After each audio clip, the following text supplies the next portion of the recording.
জিয়া তুমি আলো, রক্ত জিয়া ঘরে ঘরে।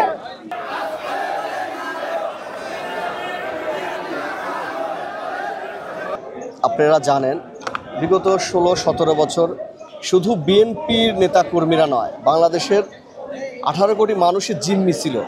তারা তাদের বাক স্বাধীনতা ছিল না, তাদের কোনো ফ্রিডম ছিল না। এখন 17 বছর দীর্ঘ 16 বছরের লড়াই শেষে গত 5 আগস্ট স্বৈরাচার হাসিনার বিদায়ের পর বাংলাদেশের মানুষ তাদের যে প্রকৃত স্বাধীনতা, তাদের বাক স্বাধীনতা এবং মনে হচ্ছে বাংলাদেশের প্রতিটি নাগরিক শ্বাস নিয়ে বাঁচার যে আকুতি সেটা পূরণ হয়েছে। তো আপনারা সেই ধারাবাহিকতা বিগত 16 বছরে বিএনপির নেতাকর্মীরা এই মাজারে আসতে পারতো না। আমাদের স্বাধীনতার ঘোষক শহীদ রাষ্ট্রপতি জিয়াউর রহমান, যিনি আমাদের বাংলাদেশি জাতীয়তাবাদের প্রবক্তা, এনার মাঝারে শ্রদ্ধা নিবেদন করার মতো পরিবেশ ছিল না। পুলিশি ব্যারিকেড, আওয়ামী লীগের ব্যারিকেড, তারা জিয়াউর রহমানের জনপ্রিয়তায় এতটা ভীত ছিল যে জিয়াউর রহমানের মাঝারে এসে যে আমরা শ্রদ্ধা নিবেদন করবো, একটা দোয়া দরুদ পড়বো, সেটাকেও তারা ভয় পেত।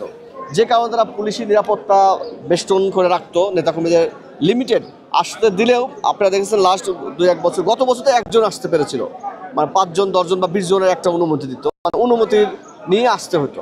তো আজকে বাংলাদেশের দ্বিতীয় স্বাধীনতা, যেটা জুলাই আগস্ট অভ্যুত্থানের পর্বত, আজকে শহীদ রাষ্ট্রপতি জিয়াউর রহমানের 44তম মৃত্যুবার্ষিকী উপলক্ষে আজকে জনতার যে জোয়ার, শুধু বিএনপির নেতাকর্মী নয়, সাধারণ জনগণও তাদের যে ভালোবাসার অভিব্যক্তির প্রকাশ ঘটেছে। আপনারা এটা ইতিমধ্যে সকাল থেকে দেখতে পাচ্ছেন। তারই বইটা আজকে প্রায় হাজার হাজার লক্ষ লক্ষ লোক কিন্তু এখানে ইতিমধ্যেই এসে আমাদের স্বাধীনতার ঘোষক প্রিয় নেতার এখানে শ্রদ্ধা নিবেদন। 16 বছরের চাওয়া এটা শুধু আমাদের না, বাংলাদেশের প্রতিটি নাগরিকেরই চাওয়া হচ্ছে তারা তাদের মতামতের ভিত্তিতে তারা নির্বাচনে ভোট দিয়ে যে জনপ্রতিনিধি নির্বাচিত করেন তাদের দ্বারা যেন দেশটা পরিচালিত হয়, এটা বাংলাদেশের প্রত্যেকটা নাগরিকেরই চাওয়া। সেইভাবে বাংলাদেশের নাগরিকদের চাওয়ার সাথে আমরাও একমত। আমরা চাই বাংলাদেশে একটা অবাধ, সুষ্ঠু, নিরপেক্ষ নির্বাচন হবে, যে নির্বাচনে বাংলাদেশের প্রতিটি নাগরিক তাদের ভোট প্রয়োগ করে তাদের পছন্দের প্রার্থীকে, তাদের পছন্দের প্রতিনিধি নির্বাচন করতে পারবে।